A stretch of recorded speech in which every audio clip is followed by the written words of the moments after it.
ദിവ്യാത്മാക്കൾക്കെല്ലാം വിനീതമായ നമസ്കാരം. ഈ പ്രപഞ്ച പ്രതിഭാസങ്ങളെല്ലാം തന്നെ വെറും കണ്ണാടിയിൽ കാണുന്ന പ്രതിബിംബം പോലെ മാത്രമാണ്, അല്ലെങ്കിൽ വെള്ളത്തിൽ നിഴലിക്കുന്നത് പോലെയാണ്. ഇതിൽ നാം ഭ്രമിച്ചാൽ ഒരിക്കലും നമുക്ക് ശാശ്വതമായ സുഖം നഷ്ടപ്പെടുകയാണ് ചെയ്യുന്നത്. ഒരിക്കൽ രണ്ടാടുകൾ ഒരു തടാകത്തിൻ്റെ കരയിൽ മേഞ്ഞുകൊണ്ടിരിക്കുമ്പോൾ ആ തടാകത്തിൻ്റെ കരയിൽ ഒരു വൃക്ഷമുണ്ടായിരുന്നു. ആ വൃക്ഷക്കൊമ്പിലിരുന്ന മുന്തിരിക്കുല വെള്ളത്തിൽ നിഴലിക്കുന്നത് പെണ്ണാട് കാണാനിടയായി. ഉടനെ തൻ്റെ ഇണയായ ആണാടിനോട് പറഞ്ഞു, നോക്കൂ നാഥ, ആ വെള്ളത്തിലേക്ക് അവിടെ അതാ അത്യന്തം സുന്ദരമായ മുന്തിരിക്കുല ഇരിക്കുന്നു, അത് പറിച്ചു തരികയാണെങ്കിൽ നമുക്ക് ഭക്ഷിക്കാമായിരുന്നു എന്ന്. ആണാട് നേരെ നോക്കുമ്പോൾ മുന്തിരിക്കുല വെള്ളത്തിൽ നിഴലിച്ചു കണ്ടു. ദാ ഇപ്പം കൊണ്ടുവരാം എന്ന് പറഞ്ഞ് വെള്ളത്തിലേക്ക് എടുത്തു ചാടി. വെള്ളം ഇളകിയതോടുകൂടി മുന്തിരിക്കുല കാണാതായി. കുറേ തപ്പി നോക്കി, എവിടെയും കാണാതെ കരയ്ക്ക് കയറി. വീണ്ടും മുന്തിരിക്കുല കിട്ടുമെന്ന് കരുതി ആർത്തിയോടുകൂടി പെണ്ണാട് പ്രതീക്ഷിച്ചിരുന്നെങ്കിലും ഇണയാട് മുന്തിരിക്കുല ഇല്ലാതെ കയറുന്നത് കണ്ടു. അയ്യോ, അവിടെ കണ്ടില്ലല്ലോ, സ്ഥാനം തെറ്റിയത് കൊണ്ടായിരിക്കാം. ഏതായാലും കുറച്ച് സമയം ക്ഷമയോടുകൂടി കാത്തിരുന്നു. അപ്പോൾ വീണ്ടും മുന്തിരിക്കുല കാണാനിടയായി. ഇപ്രാവശ്യം ഞാൻ മുന്തിരിക്കുലയുമായിട്ടേ വരൂ എന്ന വാശിയോടുകൂടി സ്ഥാനം തെറ്റാതെ ലക്ഷ്യത്തിലേക്ക് എടുത്തു ചാടി. തഥൈവ, മുന്നേ പോലെ മുന്തിരിക്കുല കിട്ടിയില്ല. എത്ര ചാടിയാലും ആ ആടിന് ആ മുന്തിരിക്കുല കിട്ടുകയില്ല. കാരണം ആ മുന്തിരിക്കുല വൃക്ഷത്തിലാണ് ഇരിക്കുന്നത്. തനിക്ക് കൈകളൊന്ന് പൊക്കിയാൽ എത്താവുന്ന അത്രയും ദൂരത്തിലിരിക്കുന്ന മുന്തിരിക്കുല വെള്ളത്തിൽ കണ്ട് യഥാർത്ഥ മുന്തിരിക്കുലയാണെന്ന് കരുതി അതിൽ ചാടി തപ്പി നോക്കിയാൽ എങ്ങനെ കിട്ടും? ഇതേപോലെയാണ് നാം ഓരോരുത്തരും ഈ ലോക വസ്തുക്കളുടെ പിന്നാലെ സുഖത്തിനും സുരക്ഷയ്ക്കും വേണ്ടി പായുന്നത്. ഇതൊക്കെ നേടിയാൽ, പണം സമ്പാദിച്ചാൽ, മനോഹരമായ വീട് വെച്ചാൽ, കുടുംബാദികളുണ്ടായാൽ, അനവധി വൃത്തിജനങ്ങൾ ഉണ്ടായാൽ, ഭൂമി അനേകം വാരിക്കൂട്ടിയാൽ തനിക്ക് സുരക്ഷയും സംതൃപ്തിയും ഉണ്ടാകും എന്ന കണക്ക് കൂട്ടലാണ് മനുഷ്യർ ആ ആടിനെ പോലെ ഇവിടെ അലയാനിട വരുന്നത്. അതാണ് പറയുന്നത്, സത്വരജസ്തമാവൃത്തികൾ അസ്ഥിര വസ്തുവിൽ വിസ്തൃതി പൂണ്ടു സദാ മതി വിഭ്രമഭാവാമിയെന്നു മതി നനുരൂപമഹം തനുവെന്നു വരൂ. സത്വരജസ്തമാവൃത്തികൾ അസ്ഥിര വസ്തുവിൽ വിസ്മൃതി പൂണ്ടു സദാ മതി വിഭ്രമഭാവാമിയെന്നു മതി നനുരൂപമഹം തനുവെന്നു വരൂ. സത്വരജസ്തമാവൃത്തികൾ ത്രിഗുണാത്മകമാണ് ഈ പ്രപഞ്ചം മുഴുവനും. നമ്മുടെ മനസ്സിലും അതേ ത്രിഗുണങ്ങളാണ്, സത്വം, രജസ്, തമസ് എന്ന മൂന്നെണ്ണം.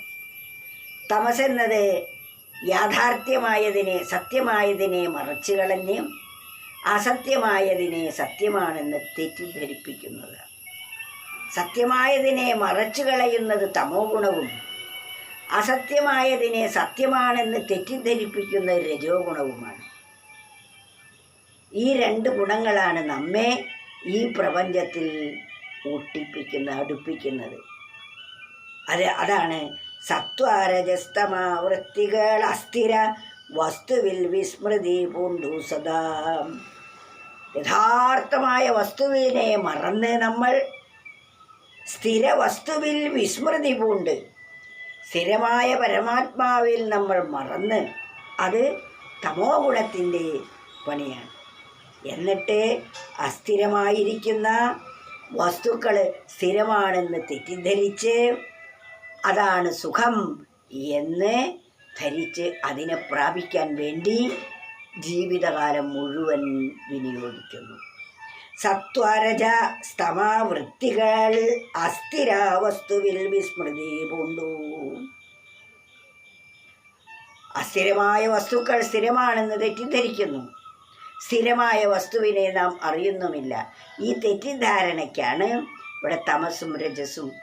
ഇതിൽ സുഖത്തെ ദർശിക്കലാണ് സത്വഗുണം ചെയ്യുന്നത്. ഇതാണ് ഇപ്പോൾ നമ്മുടെ എല്ലാവരുടെയും മനസ്സിൽ നിറഞ്ഞു നിൽക്കുന്നത്. അതുകൊണ്ട് ജീവിതത്തിൻ്റെ യഥാർത്ഥമായ വശത്തെ നാം അറിയുന്നേ ഇല്ല. ആളുകൾ വെള്ളത്തിലിറങ്ങി വെള്ളത്തിൽ ചാടി ആ മുന്തിരിക്കൊല പറിക്കാൻ ശ്രമിക്കുന്നത് പോലെയാണ് ഇവിടെ ഓരോരുത്തരും ചെയ്യുന്നത്.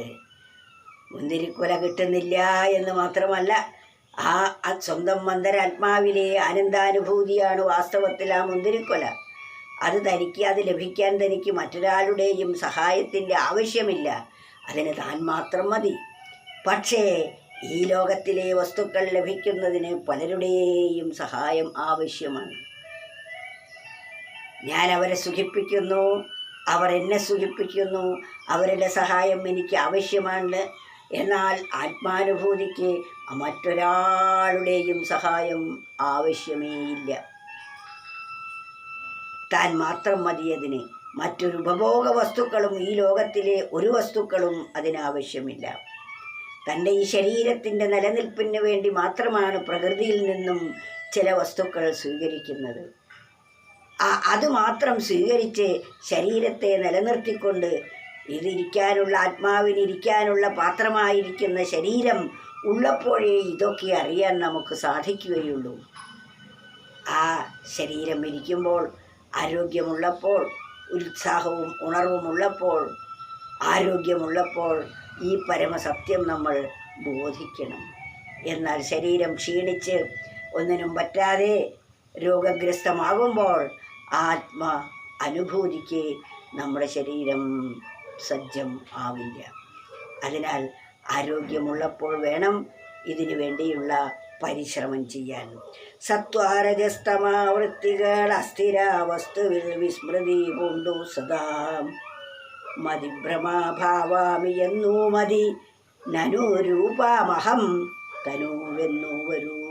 ഇതിന്